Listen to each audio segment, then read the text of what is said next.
অন্ধকারটা নিজে নিজেই কোথা থেকে যে নেমে এলো তার কিছুই বুঝতে পারে না হরিশ। তার যেন বারবার মনে হয় একটু আগেই হ্যারিকেনের আলো এসে চারপাশটা স্পষ্টভাবে দেখতে পাচ্ছিল, কিন্তু এখন কি হলো? কি ব্যাপার হলো? সন্ধে পেরিয়ে রাত নামার সাথে সাথে এত আঁধার কেমন করে হলো? কিছুই তো দেখা যায় না।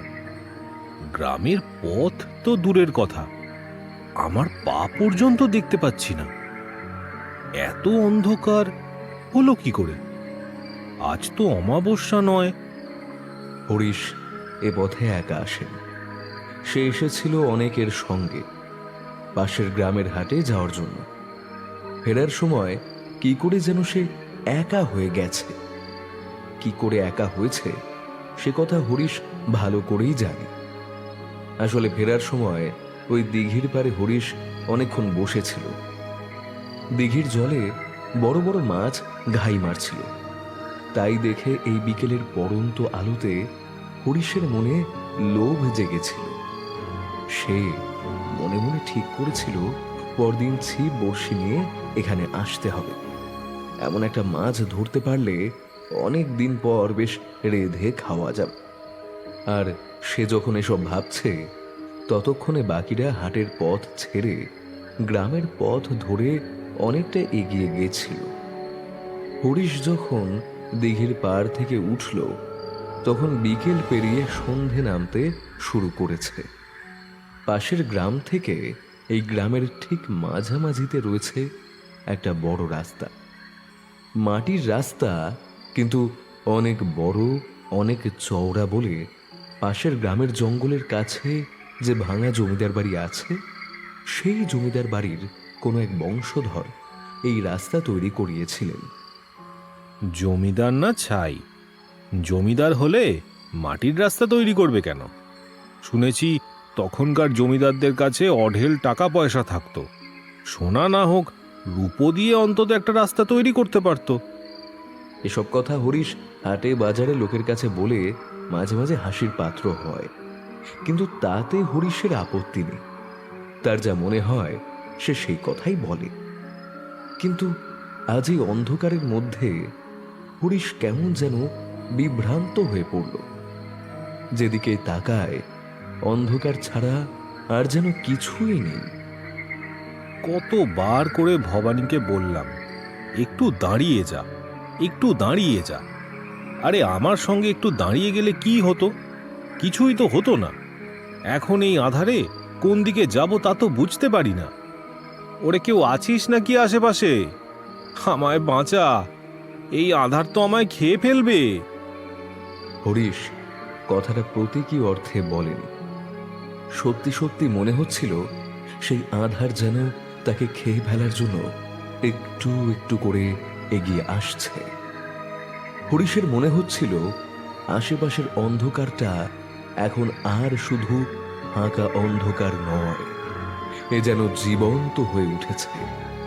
তার সামনে জীবন্ত অন্ধকারগুলো ঠিক জলের উপর ঢেউয়ের মতো থরথর করে কাঁপছে, আর মাঝে মাঝে যেন ঝাঁপিয়ে পড়তে চাইছে হরিশের গায়ের উপর। তার হ্যারিকেনের কাঁচটা হঠাৎ খট শব্দ করে ফেটে গেল। আগুনটা এক দমকা হাওয়ায় নিভে যেতেই চারপাশ থেকে অন্ধকারটা যেন হরিশের উপর আরো ঝাঁপিয়ে পড়ল। দম বন্ধ হয়ে যাচ্ছে। কি কি হলো আমার? আমি কি স্বপ্ন দেখছি নাকি? কিন্তু না, স্বপ্ন না। এমন ঠান্ডা বাতাস গায়ে লাগছে কেন? হরিশ তখন গিয়ে দাঁড়িয়েছে গ্রামের সেই রাস্তার মাঝামাঝি জায়গার একটা বড় গাছের কাছে। এই গাছের তলা দিয়ে গ্রামের লোকেরা দিনের বেলা যাতায়াত করলেও রাতের বেলা তেমন কেউ আসে না। তবে আজ পর্যন্ত এখানে তেমন কিছু ঘটেনি যে ওই গাছটাকে এড়িয়ে চলতে হবে। হরিশ সেই গাছের তলায় এসে দাঁড়িয়েছিল অন্ধকারে। অন্ধকারটা যেন বাতাসের একটা পাতলা চাদরের মতো তার গায়ের উপর লেপ্টে বসতে লাগলো। ঠিক তখনই হরিশ শুনতে পেল চাপা স্বরে কে যেন কথা বলছে। হরিশের কানের কাছে ফিসফিস করে যারা কথা বলছে তারা কেউ মানুষ নয়। এই রাতের বেলা মাঠের পাশের গাছের কাছে অশরীরী আত্মার দল হরিশের কানে কি যেন বলে যেতেই ওরে বাবা গো, ভূত! হরিশ আর দাঁড়ালো না, প্রাণপণে ছুটতে লাগলো সামনের দিকে। ছুটতে গিয়ে তার ধুতিতে ফতুয়াতে ঝোপ ঝাড় কাঁটা গাছ এসবে খোঁচা লেগে টান লেগে হরিশ দুবার হুমড়ি খেয়ে পড়ল। তার সারা গা হাত পায়ে বিভিন্ন জায়গায় কেটে ছড়ে গেল, কিন্তু হরিশের সেই দিকে কোনো ভ্রুক্ষেপ নেই। ভাগ্যিস গ্রামের দিকে চলে এসেছিল। আরো খানিকটা এগিয়ে সে বড় রাস্তা ছাড়িয়ে যেই গ্রামের মধ্যে পড়েছে, ঠিক তখনই পিছনে তাকিয়ে একটা অদ্ভুত ব্যাপার লক্ষ্য করল হরিশ। আশ্চর্য, গ্রামের ভিতরে তো এমন অন্ধকার নেই। ওই তো চাঁদটাকে দেখা যায়। তাহলে ওই পথের কাছে অমন অন্ধকার এলো কোথা থেকে? হরিশ ভীত নয়, সাহসী ছেলে।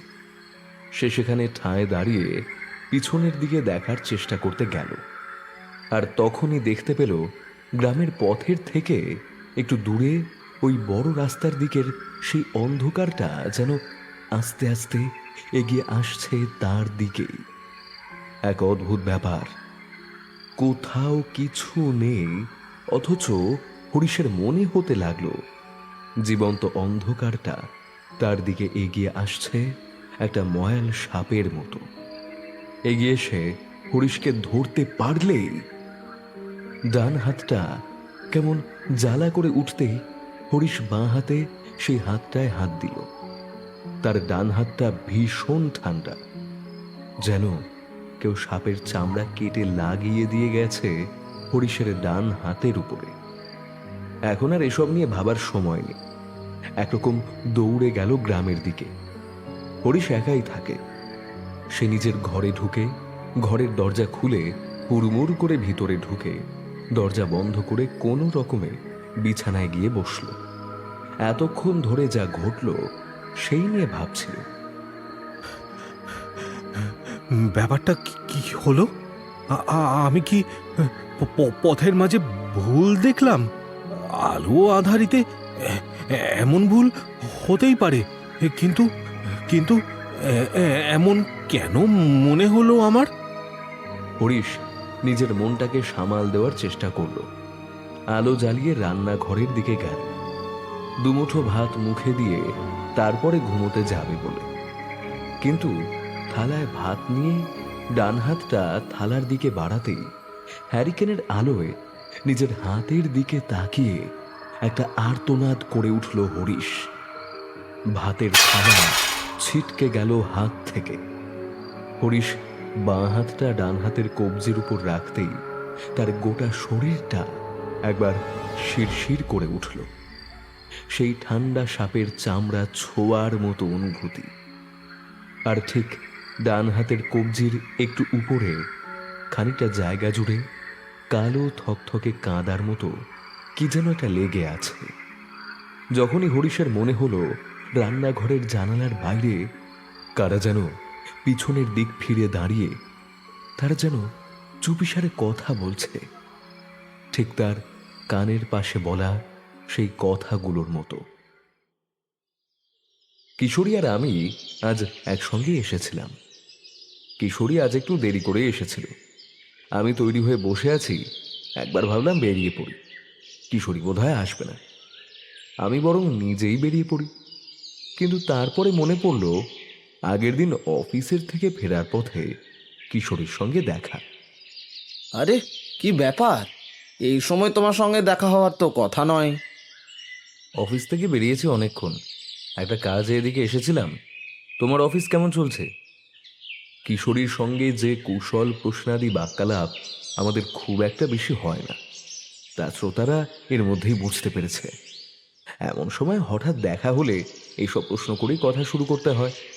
আমরা সামান্য কিছুক্ষণ কথা বলে একটা চায়ের দোকানে চা খেয়ে যখন উঠতে যাব, তখন কিশোরী বলল, কাল সকালে একটু কাজ আছে, আমার বেরোতে একটু দেরি হবে। তুমি কিন্তু অপেক্ষা করো আমার জন্য, একা চলে যেও না। দুজনে একসাথে যাব ঠাকুর মশাইয়ের কাছে গাল গল্প শুনতে।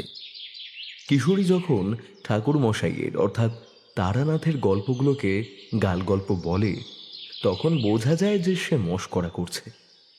কথা শেষ করে কিশোরী উঠে দাঁড়ালো। তারপরে আমায় আর কিছু বলার সুযোগ না দিয়ে হন হন করে বেরিয়ে গেল। তাই অনেকক্ষণ হয়ে যাওয়ার পরেও যখন কিশোরী এলো না, তখন আমার ধৈর্যের বাঁধ ভাঙল। ঘরের দরজা খুলে বাইরে বেরিয়েছে এমন সময় হন্তদন্ত হয়ে কিশোরী এসে উপস্থিত।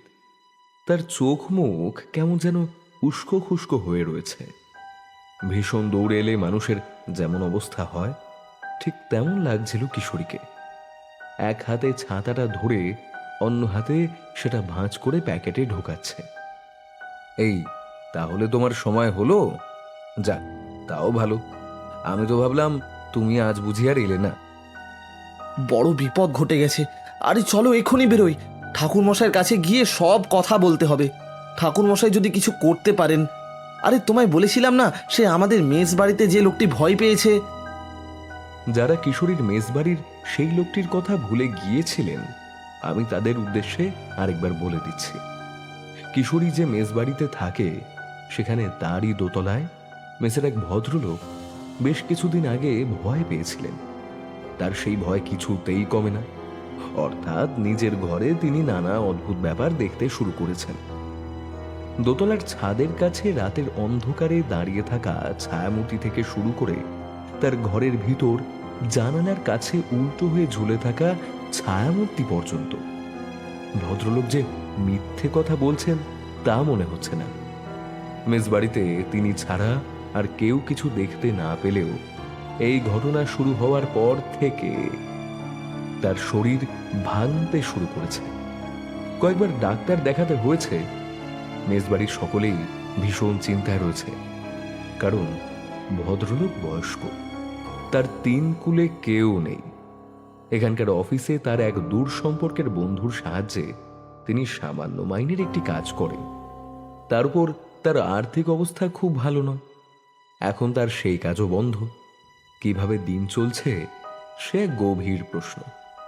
যদিও মেজবাড়ির সকলের সাহায্যে দিন গুজরান হয়ে যাচ্ছে, কিন্তু এই জটিল সমস্যা থেকে সমাধান প্রয়োজন। চলো আজ তাহলে গিয়ে তারানাথকে সবকিছু ভালো করে বলে দেখো উনি কি বলেন। আমার মনে হয় ব্যাপারটা একটা ফয়সালা করা দরকার। অনেকদিন তো হলো। তাছাড়া ভদ্রলোক বয়স্ক, তার শরীরের উপরে এই জিনিসগুলোর প্রভাব পড়বে। আমাদের কথা শুনে সিগারেট হাতে তারানাথ কিছুক্ষণ চুপ করে বসে রইল। তারপর বলল, ভদ্রলোককে এখানে আনতে হবে। আমি বুঝতে পারছি তার শরীরের অবস্থা খুব একটা ভালো নয়, কিন্তু তোমরা যেটা বুঝতে পারছো না সেটা হলো ওই স্থানের বাস্তু থেকে তাকে অন্যত্র সরিয়ে দেওয়া প্রয়োজন। এই মুহূর্তে তাকে পুরোপুরিভাবে অন্য কোথাও নিয়ে যেতে পারবে না। তাই একদিন জোর করে কয়েকজন মিলে না হয় গাড়ি ভাড়া করে আমার কাছে নিয়ে এসো, তাহলে দেখবে সমস্যা অনেকটাই সমাধান হবে। তুমি একটা কথা বলো তো আমাকে, দিনে হোক কিংবা রাতেই হোক ওই ঘর থেকে তাকে বাইরে বের করতে পেরেছো কখনো? কিশোরী অবাক হয়ে একবার আমার দিকে তাকালো। তারপর বলল, না ঠাকুর মশাই, ভয় পেলেও সে ঘরেই থাকে, চিৎকার করে, তারপর বিছানায় শুয়ে পড়ে। দিনের বেলাতেও সহজে ঘর থেকে বাইরে আসতে চায় না। স্নান খাওয়া একেবারেই বন্ধ। কোনো রকমে ঘরে খাবার দিয়ে তাকে খাওয়ানো হয়। উনি অসুস্থ হওয়ার পর থেকে তো প্রায় বিছানাতেই বলা চলে। তারানাথের মুখে এক অদ্ভুত হাসি দেখা গেল। তিনি বললেন, তার সমস্যা হলো ওই ঘরের ভিতরে। ওই ঘরে শেষবার যে লোকটি ছিল সে লোকটির কথা কি তোমার মনে আছে? খুব একটা ভালো ছিল না। অনেকে বলতো লোকটা অনেক কিছু জানে। তাছাড়া উনি কী যে কাজ করতেন সে কথা অনেকেই জানে না। হঠাৎ করে একদিন মেস বাড়ি ছেড়ে চলে গেলেন উনি। লোকটা চলে যাওয়ার পর দুই একজন তার খোঁজ করতে এসেছিল। একবার চেষ্টা করে তাকে আমার কাছে নিয়ে এসো, কেমন? আগে তাকে একবার দেখি, তারপর নিশ্চিত হয়ে তারপর নয় তোমার ওখানে যাব।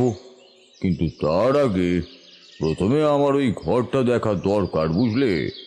পরে রবিবার তাকে নিয়ে এসো, কেমন? আর দেরি করো না, বেশি দেরি করলে কিন্তু ওকে বাঁচাতে পারবে না। আর কিশোরী, খেয়াল করে দেখো তো, যেই রাতে লোকটি ভয় পায় সেই রাতে ওই ঘরের দেওয়ালের গায়ে কোনো চিহ্ন দেখা যায় নাকি?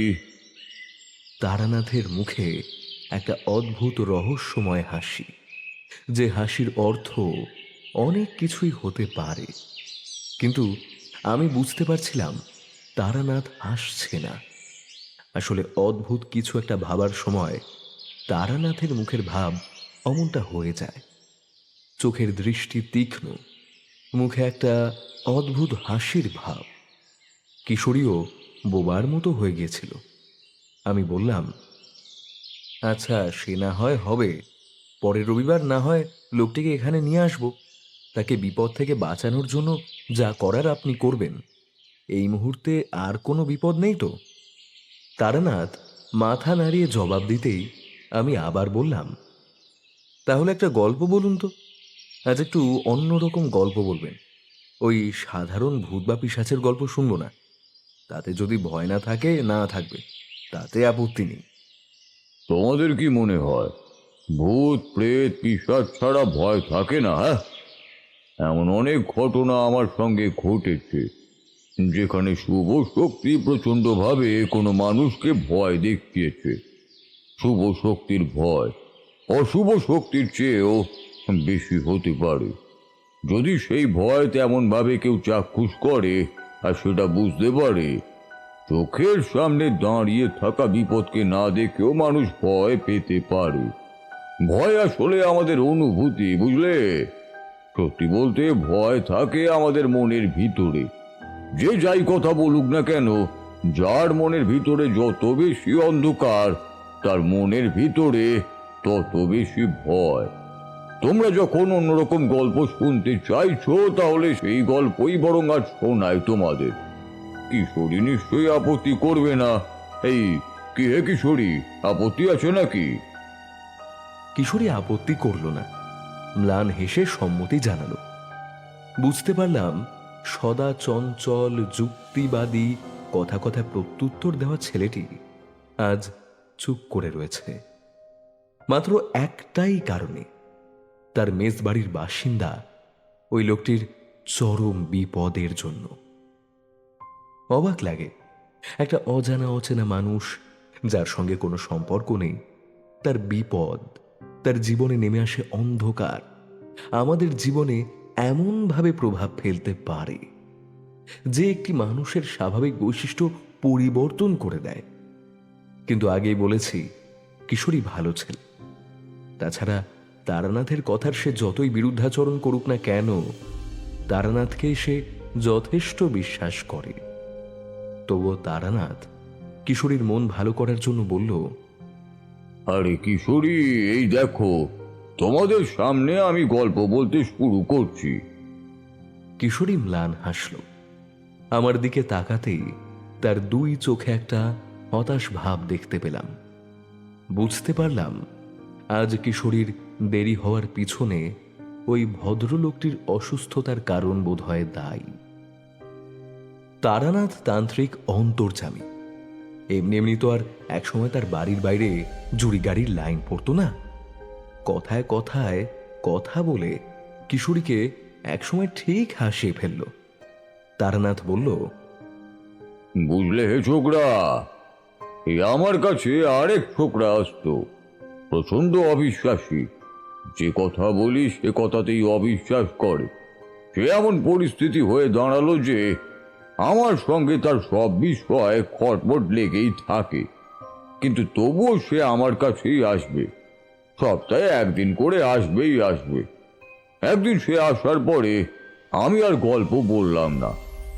2 সপ্তাহ, 3 সপ্তাহ এমনভাবে কেটে গেল অনেক দিন।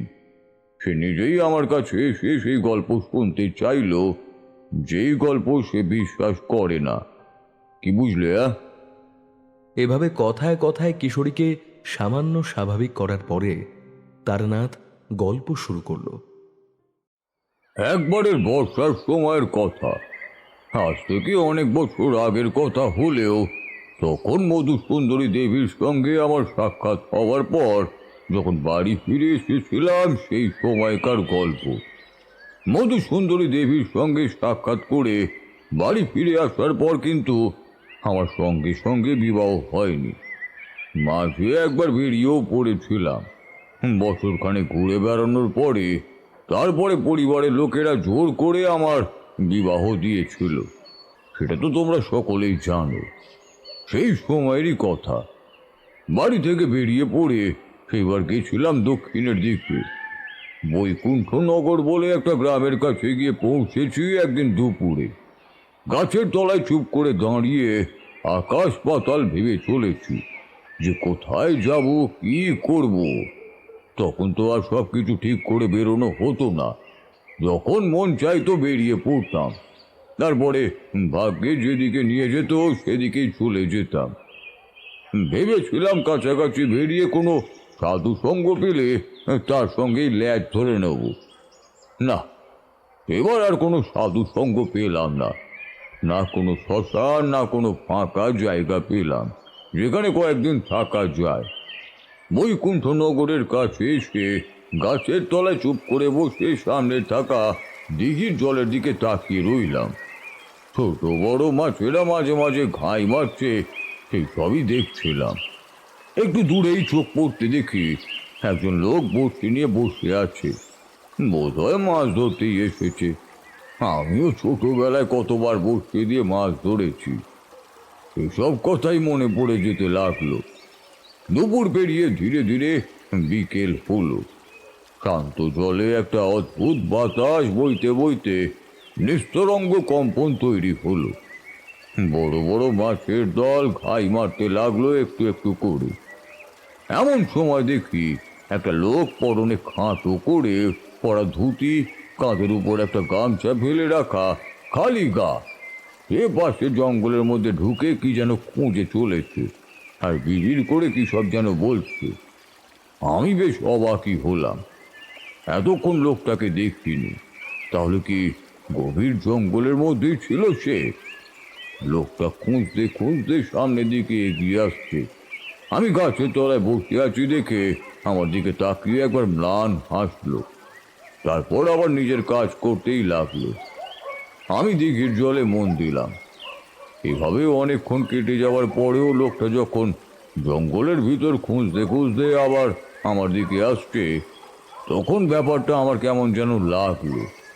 তাকে উদ্দেশ্য করেই বললাম, আরে কি হলো, জঙ্গলের মধ্যে কিছু হারিয়েছে নাকি? কিছু হারায়নি ঠাকুরমশাই, একটা গাছ খুঁজছি যার ছোট ছোট ফল হয় হলদে রঙের। কি যেন বলল গাছের কথাটা, বুঝতেই পারলাম না। বুঝতে পারলাম কোনো ভেষজ ওষুধের গাছ খোঁজার জন্যই সে বোধহয় এখানে এসেছে। আমি গাছের তলা থেকে উঠলাম, তার কাছে এগিয়ে গিয়ে তার সঙ্গে আমিও খুঁজতে শুরু করলাম ছোট ছোট হলুদ ফল হয় এমন গাছ। ছোট ছোট গাছটা ঠিক কি সেটা বুঝতে পারলাম না। তার কথা অনুসারে ধরলে ওই ডুমুর জাতীয় কোনো গাছের মতোই বোঝায়, কিন্তু ডুমুর গাছ তো অনেক বড়। অনেকক্ষণ খোঁজার পরেও সে আর খুঁজে পেল না সেই গাছ। ক্লান্ত হয়ে একপাশে মাটির উপর বসে পড়ল ধপ করে। তার চোখে মুখে হঠাৎ করেই একটা ভয়ের ভাব ফুটে উঠেছে। ততক্ষণে বিকেল বেরিয়ে ওই সন্ধ্যের অন্ধকার অল্প অল্প করে নামতেও শুরু করেছে। সে ভয়ার্ত কণ্ঠে বলল, আবার অন্ধকার হয়ে এলো? আবার অন্ধকার হয়ে গেছে, এক্ষুনি ফিরতে হবে ঠাকুরমশাই, আমি বাড়ি গেলাম। তারপর সে এমন ভাবে দৌড়ালো তার বাড়ির দিকে, তোমাদের সেই কথা আর কি বলবো হে। যেন মনে হলো এক্ষুনি কোনো একটা বিপদ তার পিছু পিছু তার বাড়ি পর্যন্ত যাবে। অন্ধকার হয়ে যাবে বলে এত ভয় পাওয়ার কোনো কারণ আছে বলে তো আমার মনে হলো না। তবে ব্যাপারটা মাথায় রইল। সন্ধ্যা হয়ে গেছে দেখে আমিও উঠে পড়লাম। কিন্তু বাকি রাতটা কোথায় কাটাবো সেটা নিয়েই চিন্তায় পড়ে গেলাম। কেন, সেই রাতটা তো ওই গ্রামেরই কোনো একটা বাড়িতে কাটিয়ে দিতে পারতেন। আমি যেখানে ছিলাম সেটা গ্রাম নয়, সেটা গ্রামের বাইরের দিকে কোনো একটা জায়গা। গ্রাম ছেড়ে এসেছি আগেই, অর্থাৎ যে গ্রামের কথা তোমাদের বলছি, বৈকুণ্ঠনগর, সে গ্রাম তখন ছেড়ে এসেছি পিছনে।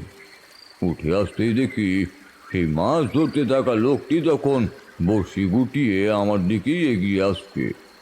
তার হাতে একটা ব্যাগ, তার মধ্যে মাছ ছটফট করছে। আমাকে উদ্দেশ্য করে বলল, ঠাকুর মশাই, রাত হয়ে গেছে, এখন যাবেন কোথায়? আমাদের গ্রামেই চলুন। রাত হয়ে গেছে অনেক, পাশের গ্রামে পায়ে হেঁটে যেতে পারবেন না। আমাদের গ্রামে রাতটা থেকে তারপর পরদিন চলে যাবেন না হয়। দিঘির কাছে বসে থাকতে বড়ই ভালো লাগছিল, তাতেই আর কি অন্ধকার নেমে গেল। আচ্ছা, জঙ্গলের মধ্যে একটা লোক কি যেন খুঁজছিল, তাকে কি তুমি চেনো? আরে ও তো হরিশ, ও আমার পাশের বাড়িতে থাকে। ওকে আমি চিনব না? কিছুদিন ধরে ওর মধ্যে বড় অদ্ভুত ব্যাপার লক্ষ্য করছি। অন্ধকার নামতে দেখলেই ভয় পায়, আর সারাদিন ঘরের মধ্যেই থাকে। ওর ডান হাতের মধ্যে কি যেন একটা হয়েছে কালো মতো। প্রথমে মনে করেছিলাম বুঝি ঘা হয়েছে, কিন্তু পরে দেখলাম না, তেমন কিছু নয়। কালো চিটচিটে একটা পদার্থ, কিছুতেই ওটা ওঠে না হরিশের হাত থেকে। অদ্ভুত ব্যাপার ঠাকুর মশাই। বিপিনের কথা শুনে সেদিনের মতো রাতটুকু তার বাড়িতেই কাটাবো স্থির করলাম, কারণ তখন আমার আশ্রয়েরই প্রয়োজন ছিল। বিপিনের সঙ্গে পথ চলতে চলতে তার বাড়িতে গিয়ে পৌঁছলাম। পথে বিপিন আমায় হরিশের ব্যাপারে অনেক কিছুই বলল। জানতে পারলাম এর আগে একদিন রাতের বেলা হাটের থেকে ফেরার সময় কিছু একটা হয়েছিল হরিশের সাথে। তবে কি হয়েছিল সে কথা হরিশ বলতে চায় না, জিজ্ঞাসা করলে ভয় পায়। তারপর থেকে রাতের অন্ধকারে সে আর বাইরেও বেরোয় না। হরিশ কিন্তু মোটেই ভীতু নয় ঠাকুর মশাই। আমাদের গ্রামের একটা ষাঁড় আছে, তার নাম কালু। মস্ত বড় সেই ষাঁড় একবার দড়ি ছিঁড়ে কেমন করে জানি ছাড়া পেয়ে যায়। তারপর খুব পাগলামি করেছিল। হরিশ তাকে নিজের হাতে শক্ত করে ধরে আটকেছিল। হরিশের চেহারা দেখলে আপনার মনেই হবে না যে ওর গায়ে প্রচণ্ড জোর। বিকেলবেলা ঝোপের মধ্যে কি যেন খুঁজে বেড়াচ্ছিল, অন্ধকার নামতেই কেমন যেন দৌড়েলো বাড়ির দিকে। আমার বাড়িতে চলুন, আজকে আমার বাড়িতে থাকবেন। রাতের বেলা হরিশের বাড়িতে যাব আমরা, তখন সব কিছু বুঝতে পারবেন। বিপিনের বাড়িতে গেলাম। সদ্য ধরা মাছের ঝোল আর ভাত তার বউ রান্না করতে লাগলো। গ্রামের মানুষেরা গরিব, তাদের প্রত্যেকের বাড়ি একই রকম, খড়ের ছাউনি দেওয়া চাল আর মাটির ঘর। গ্রামের লোকেরা ওই মাছ ধরেই চাষবাস করে কোনো রকমে দিন গুজরান করে। পাশের গ্রামে সপ্তাহে একদিন হাট বসে। এই হাট বসে সপ্তাহে শনিবার করে। তখন ওরা সকলে সেই হাটে যায়। সে যাই হোক, এভাবেই চলতে লাগলো। রাতের বেলা খাওয়া দাওয়া শেষ করে বিপিন আমায় ডাকলো। আমায় নিয়ে হরিশের বাড়ির দরজার কাছে গিয়ে দাঁড়ালো বিপিন। দরজায় ধাক্কা দিয়ে ডাকলো, হরিশ, এই হরিশ, দরজা খোল, তাড়াতাড়ি দরজা খোল। হরিশ দরজা খুলল না, কিন্তু বুঝতে পারলাম ঘরের ভিতরে কেউ বসে আছে। তার নড়াচড়া, হাঁটা চলা, চাপা কথার শব্দ শুনতে পেলাম আমরা বাইরের থেকে। বিপিন আবার ধাক্কা দিল দরজায়। ঘরের ভিতর থেকে সেই বিকেলবেলা শুনতে পাওয়া গলায় হরিশ বলে উঠল, এখন রাত হয়ে গেছে, এখন তোরা চলে যা। এখন দরজা খুলবো না, এখন বাইরে বেরোবো না। বাইরে বেরোতে হবে না, আমরা ঘরে আসছি। তুই শুধু দরজাটা খোল। আর দেখ সঙ্গে কাকে নিয়ে এসেছি। এই ঠাকুর মশাই তোর সঙ্গে কথা বলতে চায়, তোকে দেখতে চায়। আমার কথা শুনে বোধহয় আস্তে আস্তে ঘরের দরজাটা খুলল হরিশ, কিন্তু খুবই সামান্য। মুখটা বার করতেও যেন তার ভয় হচ্ছে, চোখটা পিটপিট করছে, মুখের অবস্থা অদ্ভুত। সে দরজাটা খুলতেই বিপিন এক ধাক্কায় দরজার পাল্লাটা সরিয়ে দেয়। সঙ্গে সঙ্গে যেন আগুনের ছোঁয়া লেগেছে এমন ভাবে হরিশ দৌড়ে চলে গেল ঘরের ভিতরে। দেখি ঘরের ভিতরে অনেকগুলো হ্যারিকেন জ্বলছে। কম করে ওই 4-5টা হ্যারিকেন জ্বালানো হবে। ঘরের সব জায়গায় আলোকিত। বিপিন ঘরে ঢুকে ঝট করে দরজাটা বন্ধ করে দিল। তারপর একটা হ্যারিকেন তুলে নিয়ে ঘরের ভিতরে যেদিকে হরিশ দৌড়ে গেছে সেদিকে গেল। হরিশ তখন চিৎকার করছে, চলে যা বলছি, চলে যা এখান থেকে। অন্ধকার, বাইরে অন্ধকার। দেখেছেন ঠাকুরমশাই, এই অবস্থা হয়েছে। অন্ধকারে কিছুতেই হরিশ বাইরে আসবে না। অনেক চেষ্টা করে দেখেছি, কিন্তু কিছুতেই কিছু হয়নি। অন্ধকার হলেই বেটা প্রচণ্ড ভয় পায়। এমনটা হতেই পারে। এও হতে পারে যে অন্ধকারের জন্য কোনো বিপদে পড়েছিল, আবার হতে পারে অন্ধকারে কিছু দেখেও ভয় পেয়েছে। হরিশ তখন পাশের ঘরে। আমরা সেই ঘরে যাওয়ার দরজার সামনে গিয়ে দাঁড়িয়েছি সবে, দেখি হরিশ বিছানার উপরে একটা কাঁথা মুড়ি দিয়ে চুপ করে বসে আছে। অন্ধকারের মধ্যে সে এমনভাবে বসে আছে যে তাকে দেখলে যে কেউই ভয় পেয়ে যাবে। কিন্তু আমরা জানি যে ওটা হরিশ। সে ভয়ে থরথর করে কাঁপছে, ফিসফিস করে কি যেন বলছে। আমি বললাম, হরিশ, তোমার কোনো চিন্তা নেই। তুমি একটা কাজ করো, তুমি আমায় বলো সেদিন কি হয়েছিল। এখানে কোথাও অন্ধকার নেই, সব জায়গায় আলো আছে। কিন্তু অন্ধকারে তোমার যে একটা বিপদ হয়েছিল সেটা আমাকে একটু বলো তো। হরিশ আস্তে আস্তে কাঁথা থেকে মুখ বার করলো। তার দু চোখে ভয়, গোটা শরীরটা ঘেমে গেছে, চোখ দুটো লাল হয়ে গেছে, নাকের পাতা ফুলে ফুলে উঠছে, ভীষণ দ্রুত তার নিঃশ্বাস প্রশ্বাস পড়ছে। সে একবার এদিক ওদিক তাকিয়ে দেখল, তারপর কেমন যেন অদ্ভুত গলায় বিপিনকে বলল, তাড়াতাড়ি দরজা জানলা সব বন্ধ কর, আর ওই হ্যারিকেনটা আর একটু বাড়িয়ে দে। একটু তাড়াতাড়ি কর। বিপিন তার কথা মতোই কাজ করলো। বুঝতে পারছিলাম বিপিন প্রথম দিকে আমার সঙ্গে কথায় কথায় হরিশের কথা বলে মস্করা করলেও হরিশের এই বিপদে বিপিনেরও বেশ ভয় ধরেছে। দিনের বেলা কিন্তু এসব কিছু হয় না ঠাকুরমশাই, যা হয় অন্ধকার নামার পরে। কেন এমনটা হয় সেটা বুঝতেও পারছি না। আমি চট করে বিছানার একপাশে গিয়ে দাঁড়ালাম। হরিশের কাঁধে একটা হাত রেখে শান্ত গলায় তাকে বললাম, হরিশ, আমার কথা শোনো। বিপদটা কি হয়েছে তা না বললে বিপদ থেকে তো আর উদ্ধার পাওয়া যাবে না। তাই সত্যিটা তুমি লুকিয়ে আর রেখো না, সব কিছু খোলসা করেই আমাকে বলো। হরিশ আমার দিকে মুখ তুলে তাকালো। বোধহয় সন্ধ্যাবেলা আমায় দেখতে পেয়েছে, সেই কথাটাই ওর মনে পড়লো প্রথমে। তারপর সে বলতে লাগলো, আমার কথা কেউ বিশ্বাস করবে না ঠাকুরমশাই। আমি সে কথা বললে সবাই আমার উপর হাসাহাসি করবে, তাই তো আমি সে কথা কাউকে বলতে পারছি না। এখানে আমি আর বিপিন ছাড়া আর কেউই নেই, তুমি নিশ্চিন্তে তোমার সব কথা খোলসা করে বলো। এইবার যেন হরিশ একটু ভরসা পেল। আমরা দুজন বিছানায় এসে বসলাম। হরিশের কাঁপুনি যখন সামান্য কমে এসেছে, সে নিজের হাতটা তুলে ধরল। হ্যারিকেনের আলোতে আমি তার হাতের দিকে তাকিয়ে দেখি, তার হাতের কবজি থেকে কনুই পর্যন্ত প্রায় অর্ধেকটা কালচে হয়ে গেছে, ঠিক যেন কেউ হালকাতরা ঢেলে দিয়েছে একটু আগেই। একটা পিচ্ছিল ঠান্ডা চ্যাটচ্যাটে ভাব তার হাতের সেই জায়গাটায়, অথচ বোঝা যাচ্ছে হাতের সেই কালচে অংশের ওপর চাপ দিলে সেই চাপ অনুভব করতে পারছে হরিশ। তোমার হাত এমন হলো কি করে? ওটাই তো আসল সমস্যা ঠাকুরমশাই। অন্ধকারে ওরা আমাদের আশেপাশেই থাকে।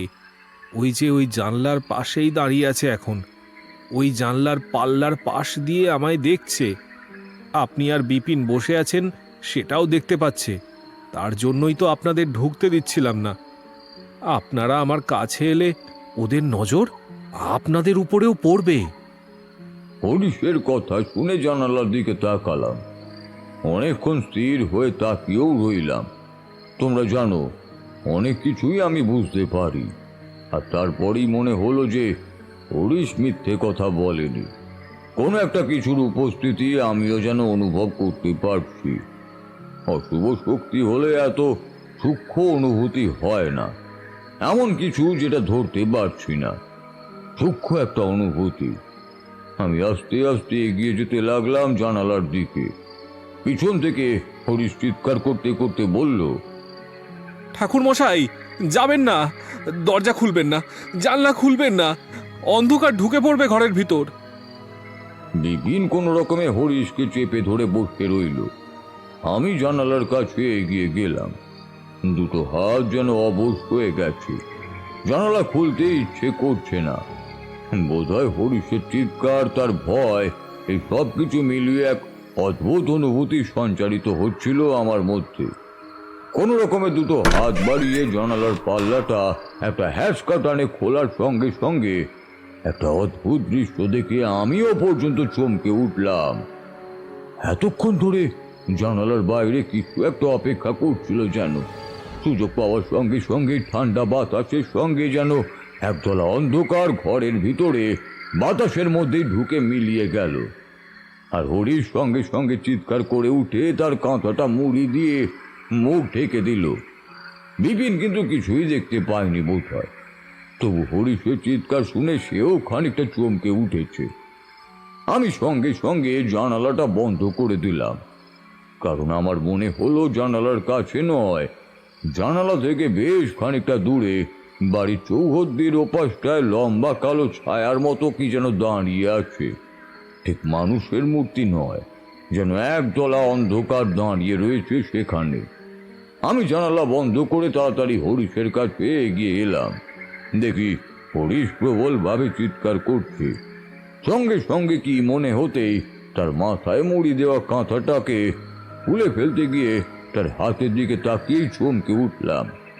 তার হাতে সেই কালো জিনিসটা এখন যেন জীবন্ত, যেন একজোড়া জীবন্ত অন্ধকার তার হাতের উপরে সে জড়িয়ে ধরেছে। একটু আগে তার কবজি থেকে কনুই পর্যন্ত কালো অন্ধকার ছিল, এখন আরো খানিকটা উপরে উঠে তার কাঁধ ছুঁয়ে ফেলেছে। হরিশ কান্না ভেজা গলায় বলল, বলেছিলাম ঠাকুর মশাই, খুলবেন না। আপনি জানলা খুললেন আর ওরা ওরা আবার এসে আমায় জড়িয়ে ধরলো। তার মানে তুমি কি বলতে চাইছো? তোমার হাতে যেটা লেগে আছে ওটা অন্ধকার, কিন্তু অন্ধকার কি করে এমন ভাবে জীবন্ত হতে পারে? ওরা ও- ওরা কি তা আমি জানি না ঠাকুর মশাই, কিন্তু কিন্তু আমার গোটা হাতে আমি কোনো জোর পাচ্ছি না, যেন এই হাতের উপর আমার কোনো নিয়ন্ত্রণ নেই। একটানা এতটা কথা বলে কিছুক্ষণ চুপ করেছিল তারানাথ। আমি আর কিশোরী অবাক হয়ে তাকিয়েছিলাম তার দিকে। ভূত নয়, পিশাচ নয়, অদ্ভুত অলৌকিক কোনো ব্যাপার নয়, কিন্তু এমন অদ্ভুত একটা গল্প যে তার মুখে শুনতে পাবো তা আশা করতে পারিনি। কিশোরী বলল, কিন্তু এ যে অবিশ্বাস্য ঠাকুর মশাই, অন্ধকারের মতন অমন জীবন্ত কালো রঙের বস্তুটা কি করে হরিশের গায়ে ওভাবে জড়িয়ে পড়তে পারে? বৈকুণ্ঠ নগরে যা ঘটেছিল সেই গোটা ব্যাপারটা যে আমিও বিশ্বাস করতে পেরেছি এমনটা কিন্তু নয়। আমার নিজের মনেও অনেক প্রশ্ন থেকে গেছে, কিন্তু বিশ্বাস করো, যা ঘটেছিল সে কথা তোমাদের বলছি। বৈকুণ্ঠ নগর এখনো যদি থেকে থাকে তাহলে সেখানে গেলে সে কথা তোমরা এখনো শুনতে পাবে, কারণ সে ঘটনা গ্রামের সমস্ত লোকেরাই জেনেছিল পরে। হরিশের যন্ত্রণা হচ্ছে তা বুঝতে পারছিলাম। তার হাতটা শরীরের এক পাশে এমন ভাবে পড়েছিল যেন সেই হাতটা তার নয়, শুধু হাতের আঙুলগুলো সে নাড়াতে পারছিল। ঠাকুর মশাই, হরিশ মিথ্যে কথা বলে না। প্রথমে আমিও ভেবেছিলাম সে মশকরা করছে, কিন্তু সে কখনো মশকরা করছে না। তার নিশ্চয়ই প্রচণ্ড ব্যথা হচ্ছে। হরিশের বয়স কম নয়, 30 বছর হবে। 30 বছরের বয়সী এক পুরুষ মানুষ আমার চোখের সামনে ব্যথায় কাতরাচ্ছে, চোখে জল আসছে।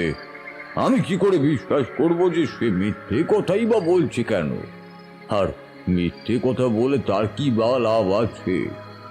তার হাতে সেই অন্ধকার কালো রঙের উপর আবার হাত রাখলাম, গোটা শরীরটা শিরশির করে উঠল। তার হাতের ভিতর যেন সত্যি সত্যি জীবন্ত কিছু একটা রয়েছে, সেটায় মাঝে মাঝে হালকা কম্পনও দেখা দিচ্ছিল। আমি বললাম, কিভাবে শুরু হয়েছে এসব কিছু? আমায় সব কিছু খুলে বলো হরিশ। না হলে এইভাবে যদি অন্ধকার বাড়তে থাকে তাহলে তোমায় তো আর বাঁচানো যাবে না। হরিশের মুখটা ফ্যাকাশে হয়ে গেল। মনে মনে চমকে উঠলাম। কথাটা হরিশকে বলা উচিত হয়নি, কিন্তু কি বা করব? সত্যি কথা না বলে তাকে মিথ্যে কথা বলে সান্ত্বনা দেওয়া তো আমার দ্বারা হবে না। হরিশ বলতে লাগলো, প্রথম দিন হাট থেকে ফিরে আসার সময় আমি আর বিপিন একসঙ্গে ফিরছিলাম। ওই দিঘিতে অত বড় মাছ দেখে আমি সেখানেই দিঘির পাড়ে দাঁড়িয়ে পড়লাম। বিপিনকেও দাঁড়াতে বলেছিলাম, কিন্তু বিপিনের বাড়িতে তাড়া ছিল বলে সে তাড়াতাড়ি চলে আসে। তারপর যখন ওখান থেকে উঠে আসি ততক্ষণে অন্ধকার নেমে গেছে। ওই বড় মাঠটা পেরিয়ে আসার সময় বড় মাটির রাস্তার পাশে একটা গাছের তলায় এসে দাঁড়িয়েছিলাম।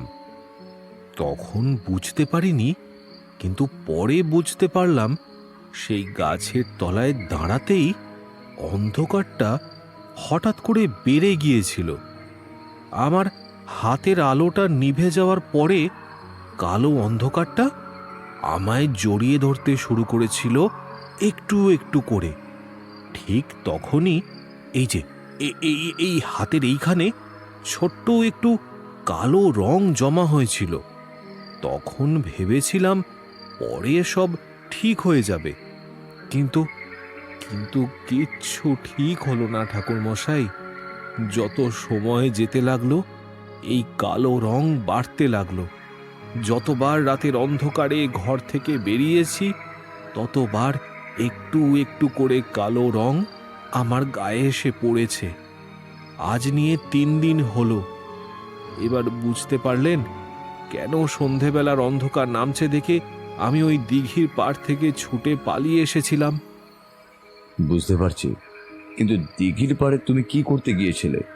কি একটা খুঁজছিলে বলেই মনে হলো। আমাদের গ্রামে এক কবিরাজ আছে। সেই কবিরাজ বলেছিল এ অদ্ভুত অলৌকিক ব্যাপার। ওই দিঘির পাড়ে এক ধরনের ছোট ছোট গাছ আছে যার হলদে ফল হয়। সেই হলদে ফল খুঁজে পেলে সেই ফল এই হাতে মাখতে পারলে এই কালো রং হাত থেকে মুছে যাবে। সেই কবিরাজ অনেক চেষ্টা করেছে, কিন্তু কিছুই করতে পারেনি। উনি গ্রামের লোকেদের এই সমস্ত কথা বলতে বারণ করেছে বলেই তো গামছা নিয়ে বেরোই। গামছা লম্বা করে জড়িয়ে রাখি হাতের উপর। আমার মনে পড়ে গেল তার হাতের উপর সত্যি সত্যি গামছা জড়িয়ে রাখা ছিল। কিন্তু কি এই কালো রং? কেন এই অন্ধকার বারবার হরিশকে আক্রমণ করতে চাইছে সেটাই বুঝতে পারছিলাম না। রাতে হরিশকে রেখে কোনো মতে বিপিনের বাড়িতে ফিরে এসেছিলাম।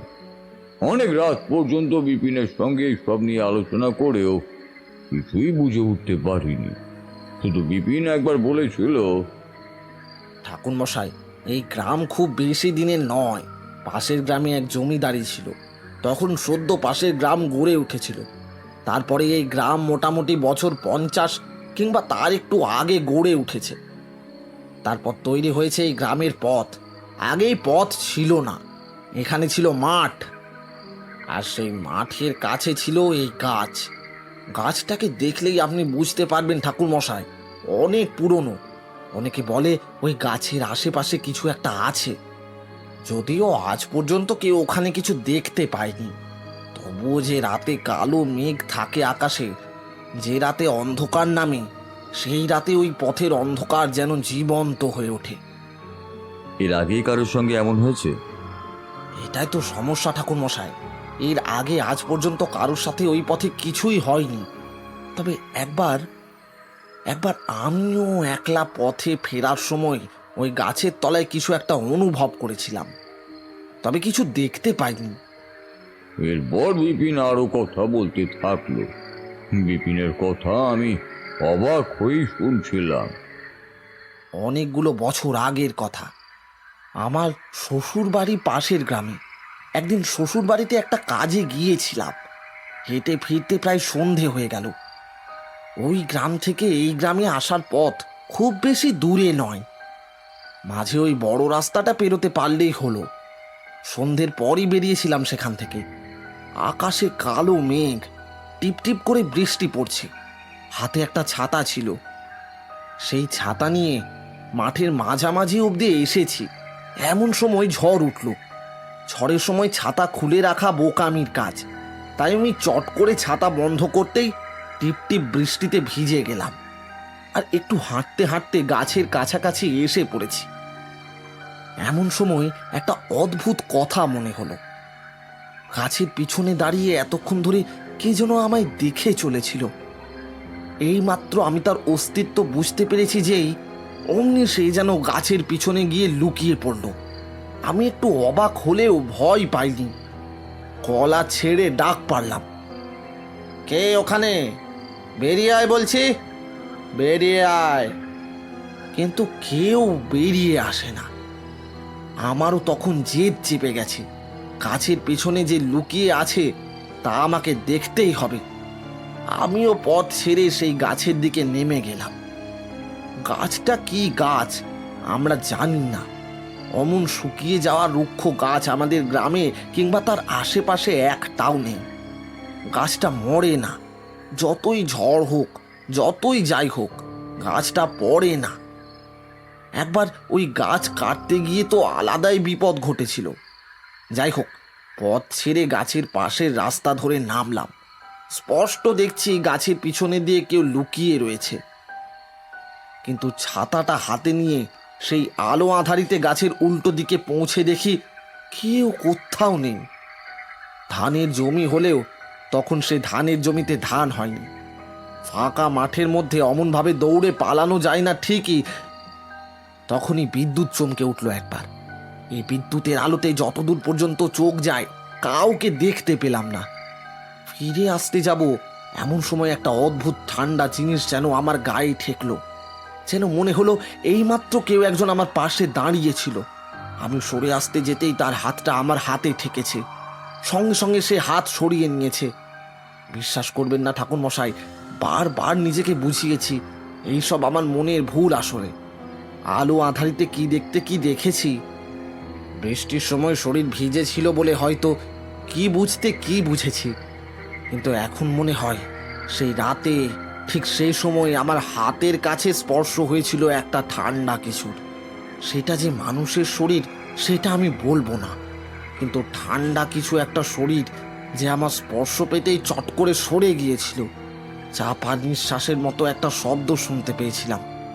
আমি সেই শব্দ শোনার পরে সেখানে আর দাঁড়িয়ে থাকতে সাহস করিনি, পথে উঠে এসেছিলাম। তার মানে তুমি কিছু দেখতে পাওনি? এখানে যদি সবটা শেষ হয়ে যেত তাহলে হয়তো ভালো হতো ঠাকুরমশাই, কিন্তু এইখানে সব শেষ হয়ে যায়নি।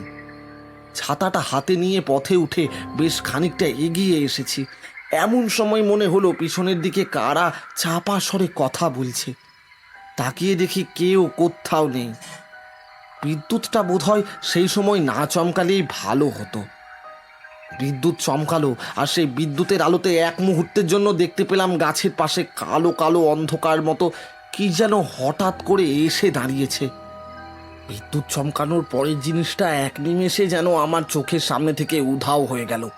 আর তারপরেই মনে হলো আমার পিছনের পথটা জুড়ে একটা কালো অন্ধকার ছড়িয়ে পড়তে শুরু করেছে। আমি আর সেখানে দাঁড়াতে সাহস করতে পারলাম না। দ্রুত পথে গ্রামে এসে ঢুকেছিলাম। যতবার পিছনে তাকিয়েছিলাম মনে হয়েছিল একটা কালো অন্ধকার যেন আমার পিছু নিয়ে আস্তে আস্তে গ্রামের দিকে প্রবেশ করতে শুরু করেছে। তার মানে সব কিছুর পিছনে রয়েছে ওই কালো অন্ধকার। কিন্তু শুধুমাত্র কালো অন্ধকার এমন কিছু করতে পারে? সত্যি কথা জানতে চাইলে আমি বলবো আমার এই বিষয়ে কিছুই জানা নেই। এত কিছু তন্ত্র সাধনা করে তন্ত্রের বিষয়ে এত কিছু নাড়াঘাটা করার পরেও সেই কালো জীবন্ত অন্ধকারের ব্যাপারে আমি ভালো করে কোনো কিছুই বুঝতে পারিনি। তবে এরপর যা ঘটেছিল তা ছিল আরো ভয়ঙ্কর। এমন কিছু একটা যে ঘটতে পারে সে ধারণা আমার কখনোই ছিল না। ব্যাপারটা আমার আগেই বোঝা উচিত ছিল, কিন্তু বুঝতে পারিনি একটা বিশেষ কারণে। বিপিনের সঙ্গে কথা বলে সে রাতে তো তার বাড়িতেই ঘুমোতে গেলাম। পরদিন সকালে হরিশকে যখন দেখলাম তখন হরিশ আলাদা মানুষ। ডান হাতটা প্রায় গামছা দিয়ে জড়িয়ে রাখা, আর একটা গামছা কাঁধের উপরে ফেলা। হরিশ হাসি মুখে আমার দিকে তাকিয়েই রয়েছে। আমি তাকে বললাম, এখন কেমন আছো হরিশ? দিনের বেলা তো কোনো অসুবিধা থাকে না ঠাকুর মশাই, সমস্ত অসুবিধা শুরু হয় ওই রাতের বেলায়। কাল রাতে যেমন হয়েছিল সেরকমই হবে। আপনারা যাওয়ার পরে আমি কাল গোটা রাত ঘুমাতে পারিনি, গোটা হাতটা ব্যথা হয়ে আছে। দিনের বেলা হরিশের হাতের সেই কালো দাগগুলো দেখলাম, যেন গোটা হাতের রং এক রাতের মধ্যে বদলে কালো হয়ে গেছে। রোদের আলো পড়তে সেই রংটা কেমন যেন শুকিয়ে এসেছে বলেই মনে হলো, অথচ রাতের বেলা সেই রং কেমন যেন উজ্জ্বল জীবন্ত বলেই মনে হয়েছিল। হঠাৎ হরিশ একটা কথা বলল। কি বলবো ঠাকুর মশাই, একে তো শরীর এমন দুর্বল লাগে দিনের বেলা, যেন ভালোভাবে চলতেও পারি না। মাথা ঝিমঝিম করে, বড্ড কষ্ট হয়। সেদিনের পর থেকে শরীরটা খারাপই হচ্ছে একটু একটু করে। সঙ্গে সঙ্গে আমার নজর চলে গেল হরিশের চোখের দিকে। তার চোখের সাদা অংশটা কেমন লালচে হয়ে গেছে। তাছাড়া চোখের তলায় কালি, আর গোটা শরীরটা কেমন যেন ভাঙতে শুরু করেছে বলেই মনে হলো। এই প্রথম তাকে আমি ভালোভাবে দেখলাম। রাতের বেলা আর কোনো সমস্যা হয়? না ঠাকুর মশাই, এই বিপদ থেকে যে কি করে উদ্ধার পাবো, ওই কবিরাজের কাছে একবার যাব বলে ভাবছি। আপনি যাবেন? আমি তৈরি ছিলাম। হরিশকে নিয়ে কবিরাজের কাছে নিয়ে পৌঁছালাম। কবিরাজ হরিশের হাত ভালো করে দেখে শুনে বলল, আমি জানতাম এমন হবে। এমনটা হয়েছিল আজ থেকে অনেক বছর আগে পাশের গ্রামে। সে কথা আমার ঠাকুরদা আমায় একবার বলেছিল। সেই গ্রামে জমিদারের এক মেয়ের এমন রোগ হয়েছিল। সেই মেয়ে একদিন রাতের বেলা ঘর থেকে বেরিয়ে কোথায় যেন চলে গিয়েছিল। যখন ফিরে আসে তখন তার হাতে ওই কালো রং দেখা দিতে শুরু করে। ধীরে ধীরে তার গোটা শরীর কালো হয়ে গিয়েছিল, খালি মুখটা বাকি ছিল। আর তারপর তারপর রক্তাল্পতা রোগে সে মারা যায়। মানে শরীর থেকে সমস্ত রক্ত চলে গিয়েছিল? তার মানে আমি ঠিকই ভেবেছিলাম কবিরাজ মশাই, হরিশের গায়ের ওই কালো রঙের অন্ধকার এমনি এমনি নেই। ওটা আসলে হরিশের শরীর থেকে একটু একটু করে রক্ত শুষে নিচ্ছে, তাই তো? আমার কথায় হরিশ ভয় পেয়ে গেল। কবিরাজ বোধহয় ব্যাপারটা আগেই জানতো, কিন্তু এতদিন সে বলতে চায়নি। আর সেই কথাই সে বলে ফেলে। আর সব শোনার পর হরিশ বলে, কবিরাজ মশাই, ঠাকুর মশাই কি ঠিক বলছেন? আমি আর বেশি দিন বাঁচব না? যে গাছের কথা তোমরা বলেছিলে সেই গাছ খুঁজে পেলে একটা সুযোগ নেওয়া যেত। ঠাকুর তার কথায় সেই গাছের ওষুধেই ওই মেয়েটি ঠিক হয়েছিল। যদিও পরে আবার নিজের ভুলের জন্যই সে মারা যায়। ঠাকুর মশাই কি করা যায় বলুন তো? এমন অদ্ভুত বিপদ কিন্তু এর আগে আমি দেখিনি। আমি যে দেখিনি সে কথা তো আর জোর করে বলতে পারলাম না। তাই আর কি বা করা যাবে। সেদিনের মতো হরিশকে নিয়ে ফিরে এলাম। ও কবিরাজ মশাইয়ের সঙ্গে অনেকক্ষণ কথাবার্তা বলল। বাড়িতে এসে বিপিনকে সমস্ত কথা খুলে বলতে সে রাজিও হলো। সেদিন রাতের বেলা আমি আর বিপিন মিলে এই গাছের অন্ধকারে যাব বলে স্থির করলাম। সেখানে গিয়ে দেখবো যে আসলে কি হচ্ছে। না হলে হরিশকে তো এই বিপদ থেকে বাঁচানো যাবে না।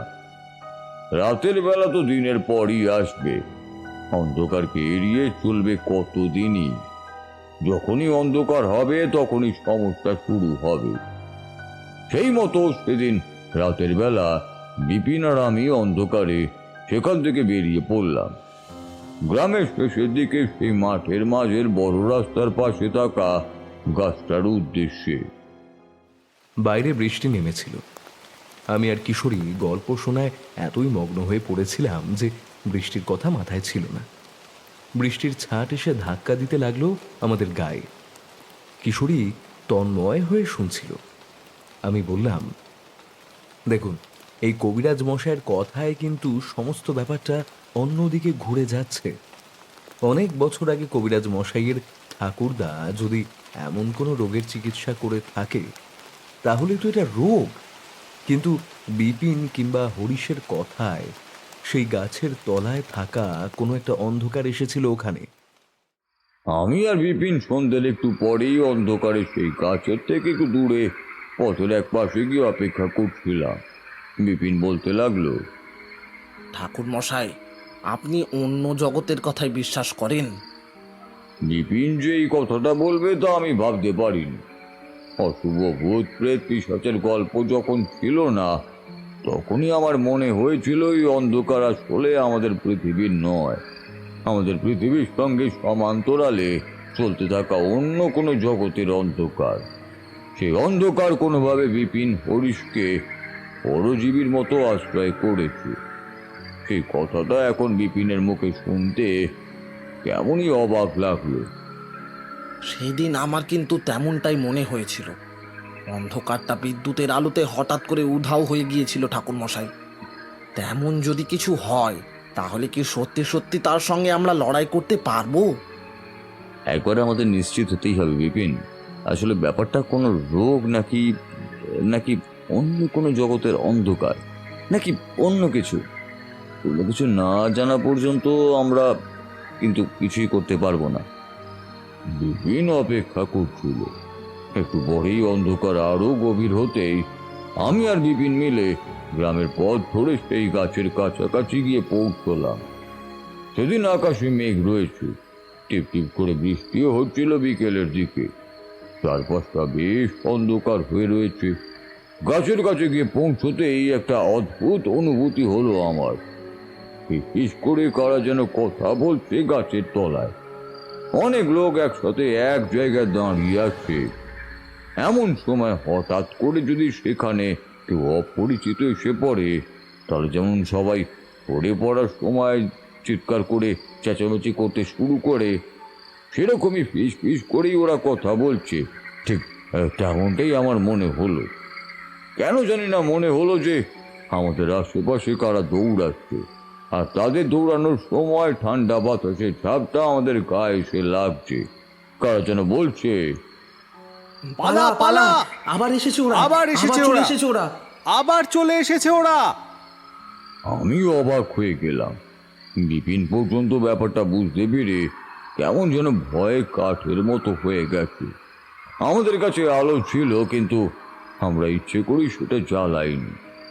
অন্ধকারের মধ্যে অন্ধকারকে অনুভব করার জন্যই আমরা এসেছিলাম।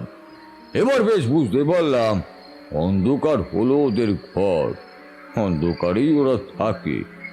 গাছের তলায় দাঁড়িয়ে আস্তে আস্তে বললাম, তোমরা কারা? কেন এখানে এসেছো?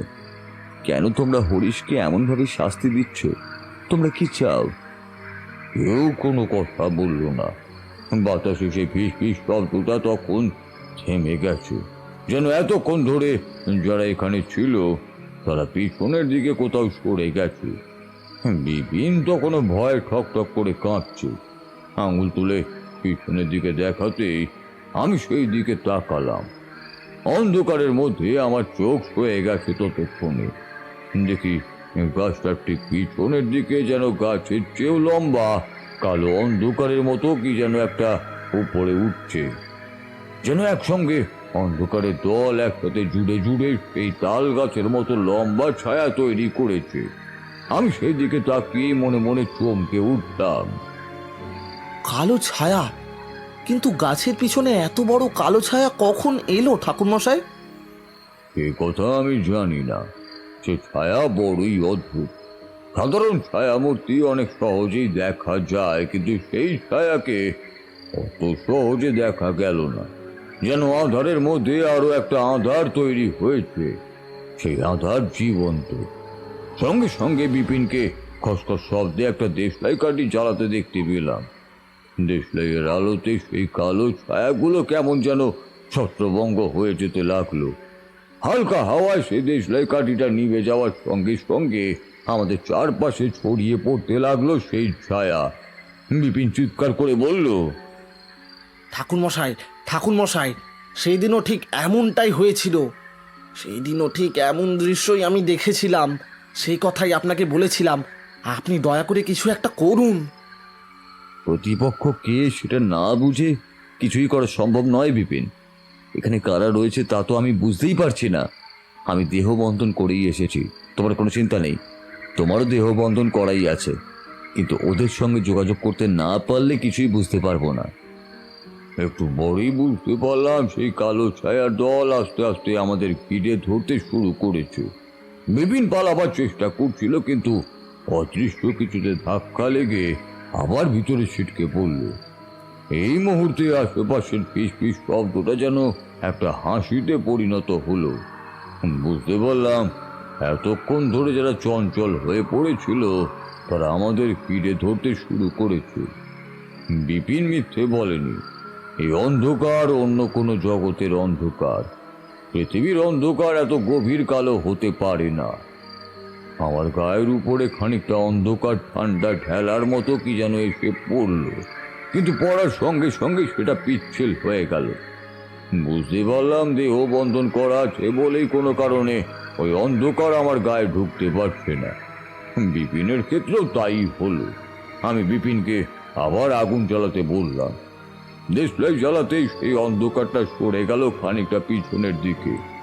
দেখি সেই সুপ্রাচীন রুক্ষ শুষ্ক গাছটা ডালপালা নিয়ে অদ্ভুতভাবে ব্যাকা হয়ে দাঁড়িয়ে আছে।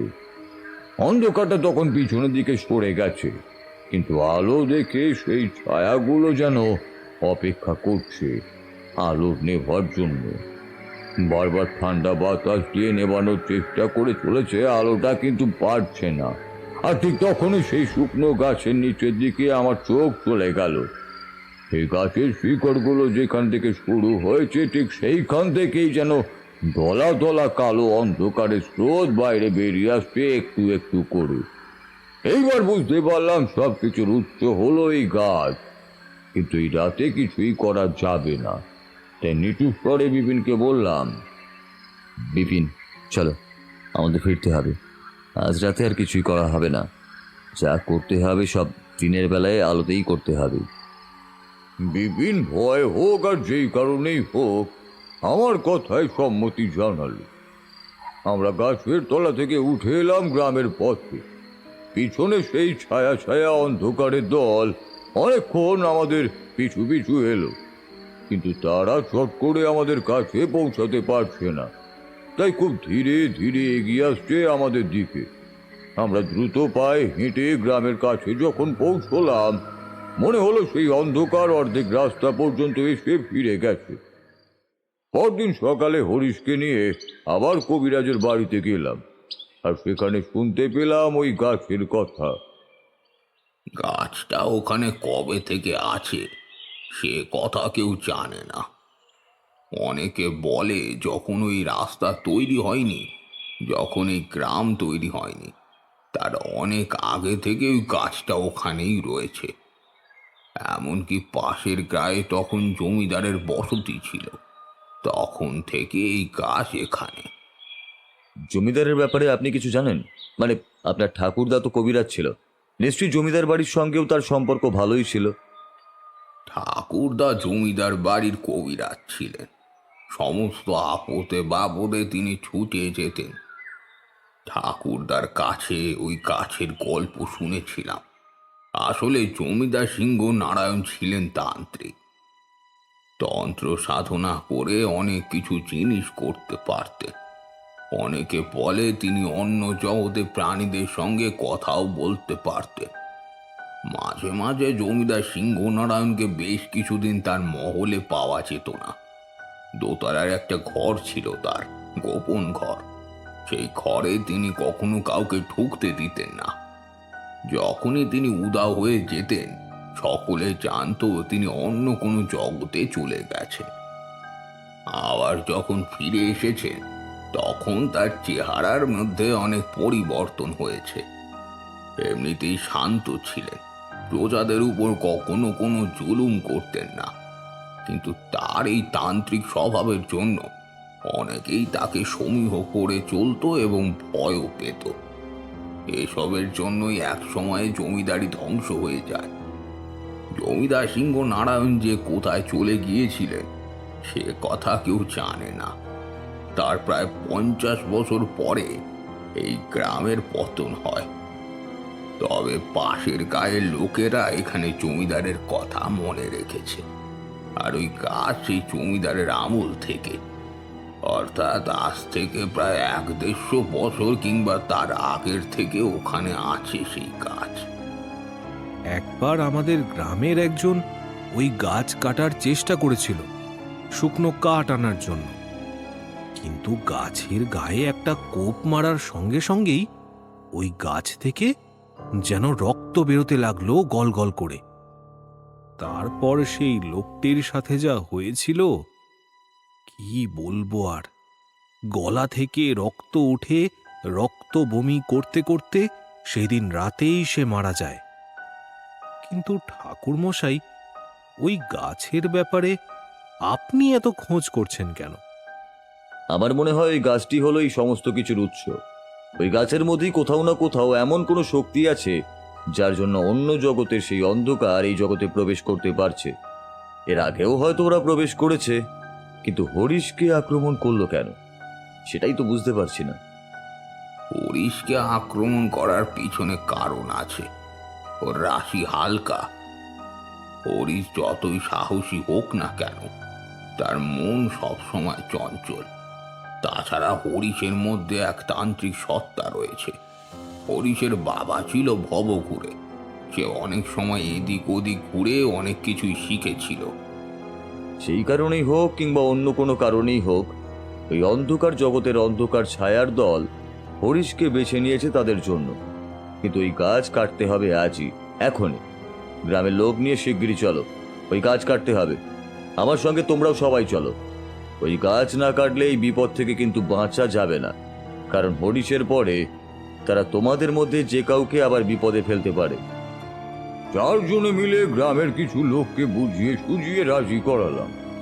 কুড়াল নিয়ে ওরা সকলে চলল সেই গাছের কাছে। দিনের বেলায় কিন্তু গাছটা দেখে কিছুই বোঝা যায় না। গাছের সামনে দাঁড়াতেই একটা ব্যাপার চোখে পড়লো আমার। গাছের গায়ে অসংখ্য ছোট ছোট ছিদ্র। ছিদ্রগুলো কিন্তু খুব বড় না হলেও তবে সেখানে চোখ রাখলে গাছের ভিতরটা দেখা যায়। আমি সেই ছিদ্রে চোখ রাখলাম, আর ঠিক তখনই মনে হলো গাছের ভিতরে দিনের বেলাতেও কালো কালো কি যেন সরসর করছে। আমি চট করে চোখটা সরিয়ে এনেছিলাম, ভাগ্যিস, না হলে যে কি হতো কে জানে। ঠিক সঙ্গে সঙ্গে একটা সাপ গাছের ভিতর থেকে বেরিয়ে এলো। যে গাছ কাটার জন্য কুড়ুল হাতে নিয়ে এগিয়েছিল সে ভয় পিছনে সরে গেল। গ্রামের সকলে পিছনে সরে গেল। আমরা অবাক হয়ে দেখলাম সেই গাছের ছোট বড় ছিদ্র দিয়ে অজস্র কালো কুচকুচে সাপ বেরিয়ে আসতে শুরু করেছে। তারা হুড়মুড় করে বেরিয়ে সেই পথের মাঝে কোথায় যেন মিলিয়ে যেতে লাগলো। আমি ভেবেছিলাম হয়তো এখন গাছ কাটা হবে না, কিন্তু কবিরাজ বললেন, তোমরা এবার গাছ কাটতে পারো। এই গাছে যারা ছিল তারা এই মুহূর্তে গাছ ছেড়ে দিয়েছে কোনো একটা কারণে। কি কারণে ছেড়েছে তা বলতে পারিনি, তবে এইবার গাছ কাটা যেতে পারে। রুদ্ধশ্বাসে সবাই অপেক্ষা করতে লাগলাম। যে গাছ কাটতে গিয়েছিল সে অনেক ভেবে চিনতে গাছের গোড়ায় একটা কোপ দিল, আর সঙ্গে সঙ্গে এক অদ্ভুত ব্যাপার ঘটে গেল। গাছটা যেন এই মাত্র আলগাভাবে বসানো হয়েছিল। গাছের গায়ে মাত্র একটা কোপ দেওয়ার সঙ্গে সঙ্গে গাছটা হুড়মুড় করে ভেঙে পড়ল। আমরা সবাই এক ছুটে উঠে গেলাম গ্রামের পথের উপরে। গাছটা ভেঙে পড়ার সঙ্গে সঙ্গে যে দৃশ্য আমাদের চোখের সামনে বেরিয়ে এলো, তার জন্য অন্য কেউ তৈরি না থাকলেও আমি তৈরি ছিলাম। গাছের গুড়িটার ভিতরটা ফাঁপা, ভিতরে বোধহয় কোনো সময় পোকা হয়েছিল। গোটা জায়গাটা কেমন কালচে হয়ে আছে, আর সেই কালচে গহ্বরের ভিতরে দুটো হাত মাথার কাছে রেখে মাথাটা নিচের দিকে ঝুঁকিয়ে বসে রয়েছে একটা নর কঙ্কাল। তার মাথাটা এমন ভাবে হাতের উপরে রয়েছে যেন সে মগ্নভাবে কিছু একটা ভাবছে। সে দৃশ্য দেখে সকলেই ভয় পেয়ে গেল। হরিশ ভয়ে প্রচন্ড চিৎকার করে উঠল। কবিরাজ মশাই সবাইকে আশ্বস্ত করে বলে উঠলেন, তোমরা ভয় পেও না, ভয় পেও না। ঠাকুর মশাই আছেন যখন তোমরা ভয় পাচ্ছ কেন? ঠাকুর মশাই নিশ্চয়ই কিছু বুঝতে পেরেই এইসব করতে বলেছেন। আমি এক পা করে এগিয়ে গেলাম গাছটির দিকে। গাছের ভিতরে যে কঙ্কালটা রয়েছে সেটাকে যেন আমি চিনতে পেরেছি। ও আসলে কে? সামনে এগিয়ে গিয়ে মনে মনে মধুসুন্দরী দেবীর নাম স্মরণ করে কঙ্কালের গায়ের উপর হাত রাখলাম, আর সঙ্গে সঙ্গে আমার চোখের সামনে যেন ধুলোর মতো ঝরঝর করে সাদা হাড়ের গুঁড়ো ছড়িয়ে পড়ল বাতাসে। দৃশ্যটা সকলেই দেখেছিল, শুধু আমি একা নই। গাছটা মাটির উপর পড়ার সঙ্গে সঙ্গে একটু পরেই তাতে দাউ দাউ করে আগুন জ্বলে উঠেছিল। এমনকি যে গুড়িটা মাটির তলায় ছিল সেটাতেও আগুন জ্বলতে জ্বলতে সবকিছু পুড়ে একেবারে ছাই হয়ে গেছিল এক মুহূর্তের মধ্যে। ঠিক তখনই কাটা ছাগলের মতো মাটিতে পড়ে ছটফট করছিল হরিশ। তার ডান হাতটাকে সে বাঁ হাত দিয়ে চেপে ধরে রয়েছে। তার হাতের সেই কালো রং যেন সাপের মতো তার গোটা হাতের ভিতর ভয়ানক ভাবে নড়াচড়া শুরু করেছে। ছুটে গেলাম তার দিকে। তার হাতের উপর হাত রাখতেই মনে হলো তার হাতের ভিতর কিছু একটা আছে, যেটা বাইরে বেরোবার চেষ্টা করছে। গ্রামের লোকেরা প্রচন্ড ভয় পেছনের দিকে সরে গেছে। আমি, কবিরাজ, বিপিন আরো দু একজন তখন হরিশকে মাটির উপর চেপে ধরে রয়েছি। তার হাতের সেই কালো অন্ধকারটার উপর কিছু একটা করে সেটাকে বের করার চেষ্টা করছিলাম। হঠাৎ তখনই একটা ব্যাপার ঘটল। হরিশের হাতটা ছিঁড়ে বাইরে বেরিয়ে এলো একটা কালো রঙের সাপ। এখন তোমাদের বলছি ঠিক সে কথা, কিন্তু সেগুলো কি সত্যি সত্যি সাপ নাকি অন্য কিছু সেটা দেখার আর সময় পাইনি। কালো লম্বাটে জিনিস, মুখটা হাঁ করা। সেই মুখের ভিতরে লম্বা লম্বা সাদা দাঁতের মতো কি যেন আছে। মুহূর্তের মধ্যেই হাতের মাংস চামড়া ছিঁড়ে সেটা বেরিয়ে এসে এক মুহূর্তের মধ্যে কোথায় যেন মিলিয়ে গেল। যন্ত্রণার চোটে হরিশ চোখে অন্ধকার দেখছিল, ছটফট করছিল। তার হাতের যেখান থেকে জিনিসটা বেরিয়েছিল সেখানে ছিদ্র হয়ে গল গল করে রক্ত বেরিয়ে আসছে। তখনই একটা কাপড় ছিঁড়ে হরিশের হাতে বেঁধে দেওয়া হলো। গ্রামের লোকেরা সেখানেই রইল। আমরা হরিশকে নিয়ে চলে এলাম সোজা হরিশের বাড়িতে। সেখানে হরিশকে রেখে আমরা আবার ফিরে গিয়েছিলাম। ততক্ষণে গোটা গাছটা পড়ে মাটিতে মিশে গেছে, একটা শিকড় পর্যন্তও নেই। যেন এখানে একটা বড় গর্ত ছাড়া আর কিছুই নেই। গর্তের দিকে এগিয়ে গিয়ে উঁকি মারতেই দেখতে পেলাম। এতটা বলে তারানাথ চুপ করল।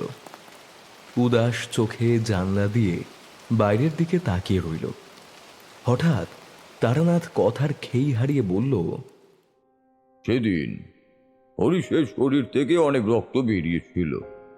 গোটা দিন সে জ্ঞান হারিয়েই পড়েছিল। কবিরাজের শুশ্রূষায় আর বিপিনের বউ এবং গ্রামের অনেকজনের সাহায্যে শেষ রাতের দিকে হরিশের জ্ঞান ফিরেছিল। ভীষণই ক্লান্ত গলায় সে বলেছিল, ঠাকুর মশাই, হাতের যন্ত্রণা কমেছে, যেন মনে হচ্ছে এখন ব্যথা আগের চেয়ে কম আছে। তবে তবে হাতের ভিতর থেকে কিছু একটা যেন বাইরে বেরিয়ে এসেছে, সেই যন্ত্রণা বুঝতে পারছি। আগের যন্ত্রণার চেয়ে এই যন্ত্রণা কম নিশ্চয়ই। হরিশ উত্তর দিল না, মাথা নামিয়ে সম্মতি জানালো মাত্র। তাহলে তোমরাই ভেবে দেখো, হাতের মাংস চামড়া ছিঁড়ে কিছু একটা বাইরে বেরিয়ে এসেছে, গল গল করে রক্ত বেরুচ্ছে। সেই যন্ত্রণা নাকি আগের যন্ত্রণার চেয়ে কম। তার মানে কত যন্ত্রণা নিয়ে হরিশ এ কদিন ছিল।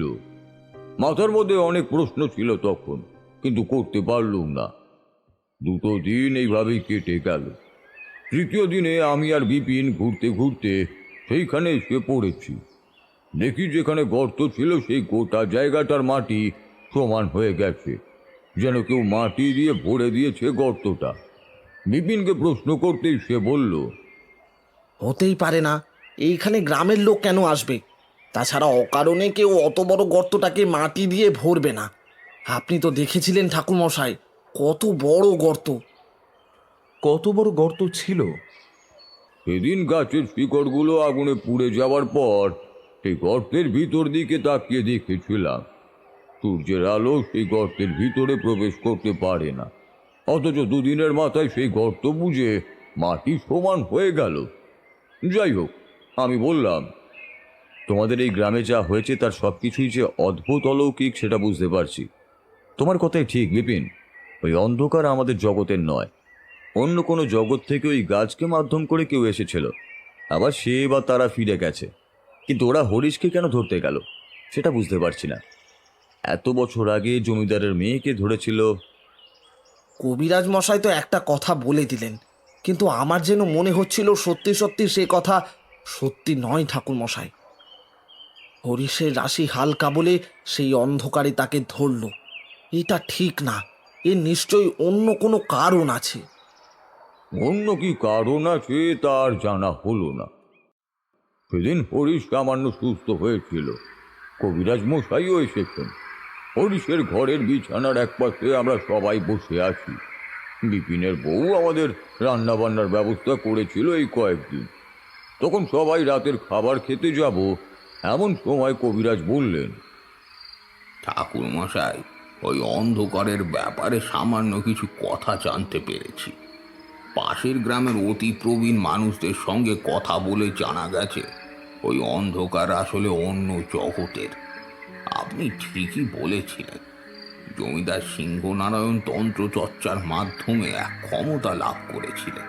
তিনি অন্য জগতে যেতে পারতেন সে কথা তো আগেই বলেছি, কিন্তু তিনি কখনোই সেই জগৎ থেকে এই জগতে আসার পথ তৈরি করতে চাননি।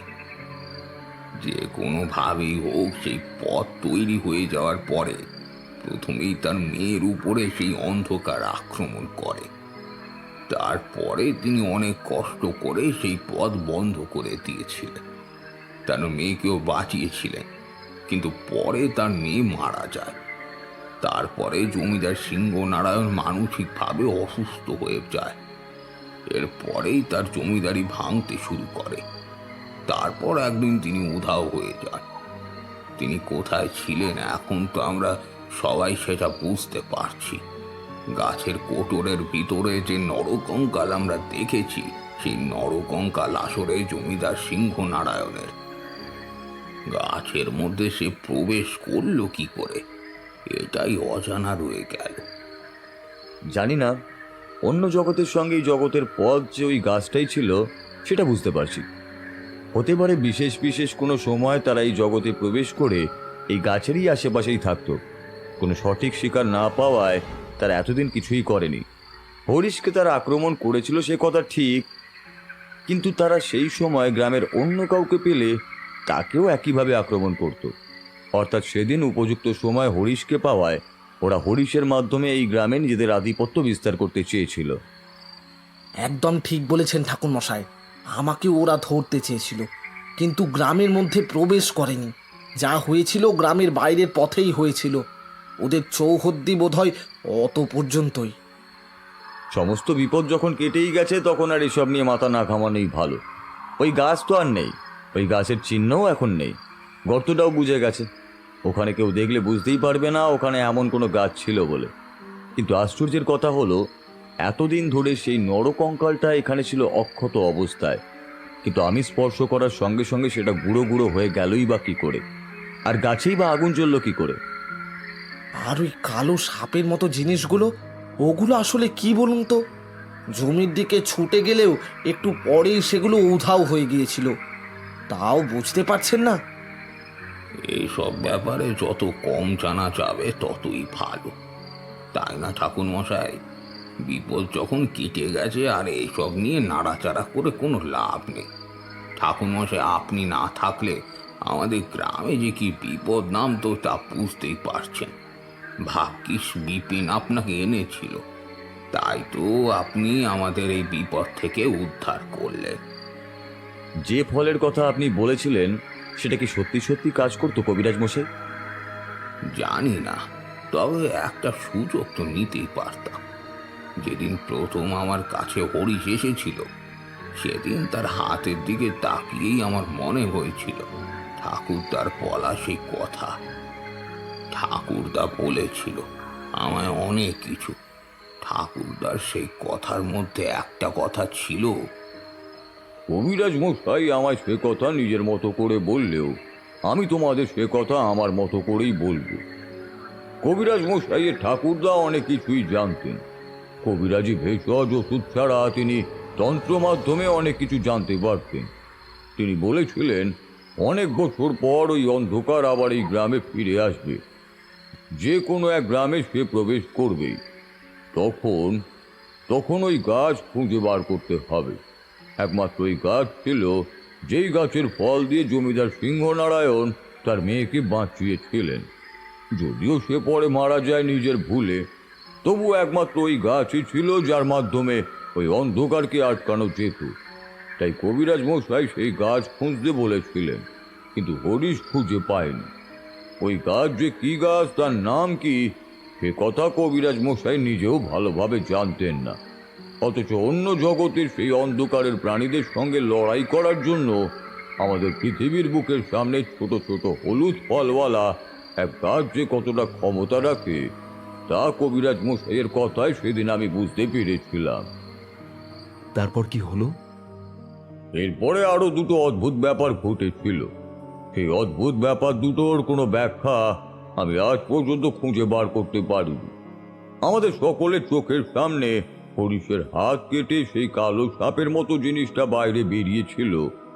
তার হাতে তৈরি হয়েছিল এক গভীর গর্ত। সে গর্ত এত সহজে সারার নয়। কিন্তু দুদিন পরে সকালে উঠে হঠাৎ করে হরিশ অনুভব করে তার হাতে আর কোনো ব্যথা নেই। কবিরাজকে ডেকে হাতের পট্টি খোলার সঙ্গে সঙ্গেই দেখা যায় তার হাতে গর্ত তো দূরের কথা, সামান্য দাগ পর্যন্তও নেই। সবকিছু আগের মতোই ঠিক হয়ে গেছে। কেঁদে ফেলেছিল হরিশ। কাঁদতে কাঁদতে আমার পা জড়িয়ে বলল, ঠাকুর মশাই, কি বিপদে যে আমি কাটিয়েছি তা আপনি ছাড়া আর কেউ ভালো বুঝতে পারবেন না। আপনার উপর সেদিন অনেক চিৎকার করেছিলাম জানলা খোলার জন্য, কিন্তু বিশ্বাস করুন আমি তখন অসহায় নিরুপায় ছিলাম। বিপদ বলে কয়ে আসে না হরিশ। বিপদে পড়ে মানুষ অনেক কিছুই করতে পারে। তুমি যা করেছো তা অতি সামান্যই। বিপদে পড়ে মানুষকে পাগলের মতো আচরণ করতে পর্যন্ত আমি দেখেছি। তোমার হাতটা ঠিক হলো কি করে? জানি না কি করে ঠিক হলো। আর একটা কি অদ্ভুত ব্যাপার ঘটেছিল। খবরটা পেয়েছিলাম সেদিন দুপুরের দিকে। হঠাৎ করেই একটি লোক হরিশের বাড়িতে এসে ডাকাডাকি করতে শুরু করেছিল। হরিশ, হরিশ বাড়িতে আছো নাকি? ঠাকুর মশাই বাড়িতে আছেন? কি হয়েছে? ঠাকুর মশাই বড় বিপদ হয়ে গেছে। যে লোকটি গাছ কেটেছিল সেই লোকটি মরেছে আজ সকালবেলা। তাকে নিজের ঘরে মৃত অবস্থায় পাওয়া গেছে। তার গলাটা নিজের কুড়ুল দিয়ে নিজেই কুপিয়ে কুপিয়ে কেটেছে বলে মনে হচ্ছে। লোকটার কথা শুনে আমি চমকে উঠলাম। সে আরো বলল, রাতের বেলা তার বাড়িতে কেউ ছিল না। আমি তার পাশের বাড়িতে থাকি আর কি। আমার ঘুম খুব গভীর। রাতে ঘুমিয়ে পড়েছিলাম, তবু যেন মনে হয়েছিল রাতের বেলা একটা চিৎকার শুনতে পেয়েছিলাম, কিন্তু তখন আর উঠতে ইচ্ছে করেনি। আজ সকালে তাকে নিয়ে বেরোবার কথা ছিল। সেই মতো আমি ডাকতে গিয়ে দেখি ঘরের দরজা বন্ধ। অনেকবার ডাকাডাকি করার পরেও যখন দরজা খোলে না, তখন তখন দরজার নিচের দিকে তাকিয়ে চমকে উঠি। কালচে রক্ত ছড়িয়ে যেন শুকিয়ে রয়েছে। সঙ্গে সঙ্গে ছুটে গিয়ে আশেপাশের লোকজনকে ডেকে আনি আমি। তারা এসে যখন দরজাটা ভেঙে ফেলে তখন দেখতে পাই সেই ভয়ঙ্কর দৃশ্যটা। উফ, এ কথা কোনো দিনও ভুলতে পারবো না ঠাকুরমশাই। কথা বলতে বলতে তার দুই চোখ বিস্ফারিত হয়ে উঠল। তার চোখের কোণে জল। সে কেমন যেন ভয়ে থরথর করে কাঁপতে কাঁপতে আবার বলল, ঘরের ভেতরে লোকটা পড়ে আছে। যেই কুড়াল দিয়ে সে গাছ কেটেছিল সেই কুড়ালটা, আর সেই কুড়ালের আগাটা তার গলাটাকে যেন ধর থেকে আলাদা করে ফেলেছে। ঘরের ভিতরে কেউ নেই ঠাকুরমশাই, কেউ ঘরে ঢোকেনি। অথচ অথচ নিজের কুড়াল দিয়ে নিজের গলাটা এমনভাবে কাটা তো যায় না। গোটা রাত ধরে রক্ত বেরিয়েছে শরীর থেকে, ঘরের ভেতরে রক্ত ছড়িয়ে আছে। আপনি তাড়াতাড়ি চলুন ঠাকুরমশাই, আপনি তাড়াতাড়ি চলুন। এমন দৃশ্য চোখে দেখা যায় না। তবুও হরিশ বিপিনকে নিয়ে আমরা সেখানে গেলাম। গ্রামের লোক তখন ভেঙে পড়েছে তার বাড়ির উঠোনে। অনেকেই অনেক কথা বলছে। আমরা তাড়াহুড়ো করে ঢুকে গেলাম ভিতরে। যাওয়ার কাছে দাঁড়িয়ে সেই দৃশ্য দেখে চমকে উঠলাম। ঘরের ভিতরটা রক্তে ভেসে গেছে। লোকটার মৃতদেহটা ঘরেই পড়ে রয়েছে। কাটা মাথাটা একটু দূরে পড়ে আছে ঘরের এক পাশে। মৃতদেহটা তোলার ব্যবস্থা চলতে লাগলো। আর বিপিন বলল, আবার তেমন হলো ঠাকুরমশাই, ওই গাছ কেটেছিল আর তাই ওরও এমন হলো। কিন্তু শব্দ মিটে গিয়েছিল ঠাকুরমশাই। তাহলে হয়তো অভিশাপ এমনই ছিল, সবকিছু মিটে যাবার পরেও যে ওই গাছটা কাটবে তারই এমন ক্ষতি হবে। কিন্তু আমি যদি এমন কিছু জানতাম তাহলে আমি নিজেই এই গাছটা কাটতাম, অন্য কাউকে কখনো কাটতে দিতাম না। যা হবার তা তো হয়ে গেছে ঠাকুরমশাই। আপনি নিজেই তো বলেছিলেন সব কিছুই বিধির বিধান, তাকে খণ্ডন করা যায় না। হয়তো এও বিধির বিধান, তাকে খণ্ডন করা গেল না। তাকে শ্মশানে নিয়ে যাওয়া হয়েছিল, তবে আমি শ্মশানে যাইনি। কিন্তু ওদের পিছু পিছু অনেকটা পর্যন্ত গেছিলাম। হঠাৎ একটা দৃশ্য লক্ষ্য করে ভয়ে শিউরে উঠেছিলাম। লোকটার হাতটা শ্মশান যাত্রার সময় হঠাৎ করেই যেন একবার ঢুকে পড়েছিল সে। দেখতে পেয়েছিলাম তার ডান হাতের কাছে একটা কালো দাগের মতো, ঠিক যেমন একটা কালো দাগ প্রথম হরিশের হাতে এসেছিল, ঠিক তেমনই দাগ। তারপরে যেন মনে হলো কোথায় দাগ, কোথাও কিছু নেই। আমি একটু আগে তাহলে কি ভুল দেখেছি? শ্মশান যাত্রীরা মৃতদেহ নিয়ে অনেক দূর পর্যন্ত চলে গেল। আমি অনেকক্ষণ ঠায় দাঁড়িয়ে রইলাম, কিছুই বুঝতে পারছিলাম না। মাথার ভিতরটা কেমন যেন ফাঁকা হয়ে গেছে। সেদিনটাও কাটিয়েছিলাম ওই বৈকুণ্ঠনগর গ্রামে। পরদিন সকালে অনেকে জোড়াজুড়ি সত্ত্বেও সেখান থেকে চলে গিয়েছিলাম পাশের গ্রামে।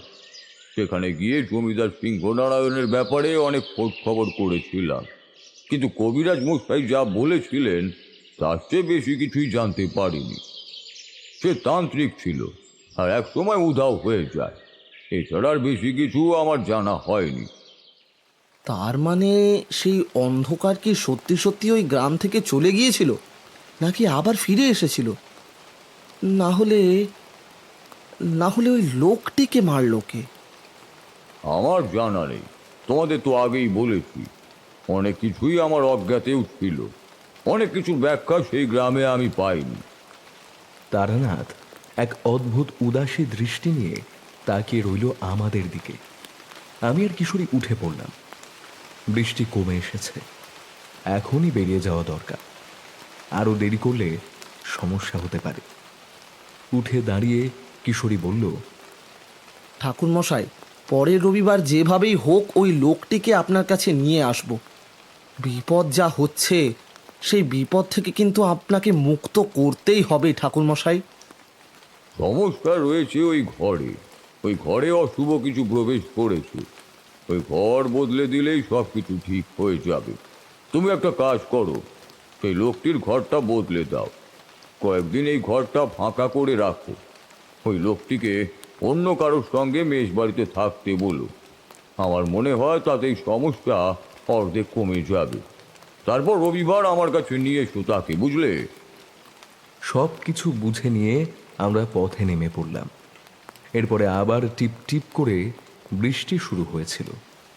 আমরা পথে নামার পর আমি কিশোরীকে বললাম, কি বুঝলে কিশোরী? বুঝলাম ভূত পিশাচ ছাড়াও অদ্ভুত ভয়ের অভিজ্ঞতার কথাও তারানাথের কম জানা নেই। কিন্তু একটা কথা আমি কিছুতেই বুঝতে পারলাম না। ওই অতল গহ্বরের দিকে তাকিয়ে তারানাথ কিছু একটা দেখতে পেয়েছিল মনে হয়। সে কথা বলার সময় তার মুখের ভাব বদলে গিয়েছিল। আমারও সেটাই মনে হয়। তারানাথ আসলে আমাদের মিথ্যে বলল।